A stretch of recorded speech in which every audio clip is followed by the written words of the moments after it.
प्राचीन काल में एक राजा के पास एक हाथी था। उस हाथी पर चढ़कर उसने कई युद्ध में विजय हासिल की थी। यह हाथी जब छोटा था तभी से उसे इस तरह से प्रशिक्षित किया गया था कि वह युद्ध कला में खूब प्रवीण हो गया। युद्ध में सेना के आगे चलते हुए यह पर्वत सा हाथी जब गुस्से से चिंघाड़ता हुआ दुश्मन सेना में घूमता था तो दुश्मनों के छक्के छूट जाते थे। इस तरह इस बलवान हाथी की कीर्ति चारों दिशाओं में फैली हुई थी।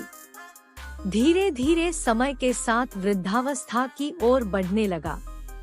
उसकी चमड़ी ढीली हो गई। उसकी जवानी का जोश और पराक्रम जाता रहा। अब उसे केवल हाथीशाला में ही रखा जाने लगा। उसका महत्व कम होने के कारण उसका पहले जैसा ध्यान नहीं रखा जाता था। उसे मिलने वाले खाने में भी कमी कर दी गई। कई बार तो बुढ़े सेवक के ध्यान चूक जाने से उसे भूखा प्यासा रहना पड़ता था। इन दिनों से ठीक से पानी नहीं मिलने के कारण और एक दिन बहुत प्यास लगने के कारण वह हाथीशाला से निकलकर एक पुराने तालाब के किनारे चला गया। वहां उसने खूब छक्कर पानी पिया और नहाने के लिए गहरे पानी में उतर गया। लेकिन तालाब में ज्यादा कीचड़ होने के कारण वह वृद्ध हाथी उसमें फंस गया। वह जितना कीचड़ से निकलने का प्रयास करता उतना वह अंदर धंसता जाता। ऐसा करते करते वह गर्दन तक कीचड़ में फंस गया। वहां आसपास के लोगों ने उस हाथी को पहचानकर उसका समाचार राजा तक पहुंचाया। राजा ने तुरंत ही उसे निकालने का आदेश दे दिया, लेकिन बहुत प्रयासों के बाद भी वह हाथी को नहीं निकलवा पाए।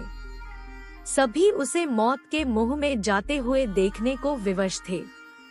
तभी एक मंत्री ने राजा को एक युक्ति सुझाई। राजा ने हाथी को निकालने वाले सभी लोगों को वापस बुलवा लिया। अब सारे आदमियों को युद्ध सैनिकों की वेशभूषा पहनाई गई और वो सभी वाद्य यंत्र मंगवाए गए जो युद्ध के मौके पर काम लिए जाते थे। हाथी के सामने युद्ध के नगाड़े बजने लगे और सैनिक इस तरह से उस हाथी की ओर बढ़ने लगे जैसे वह दुश्मन पक्ष के हो। यह दृश्य देखकर उस हाथी में गजब का जोश आ गया। उसने जोर से चिंगार लगाई और दुश्मन पर हमला करने के लिए अपनी पूरी ताकत का इस्तेमाल करते हुए कीचड़ को रौंदते हुए तालाब के किनारे पहुंच गया और दुश्मनों पर हमला करने के लिए दौड़ने लगा। आखिरकार उसे नियंत्रित कर लिया गया। इस तरह वह हाथी अपने मनोबल के कारण अपनी जान बचा पाया। दोस्तों, जिसका मनोबल जाग जाए तो वह कमजोर और असहाय होते हुए भी असंभव से दिखने वाले कार्य कर दिखाते हैं। मनुष्य की सारी सफलताएं उसके मनोबल पर निर्भर करती हैं।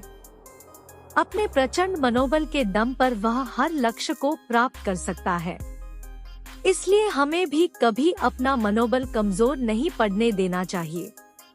हो सकता है कुछ असफलताएं मिले, लेकिन हमें दुगुने उत्साह के साथ वापस उठ खड़ा होना है और फिर से भरपूर प्रयास करना है।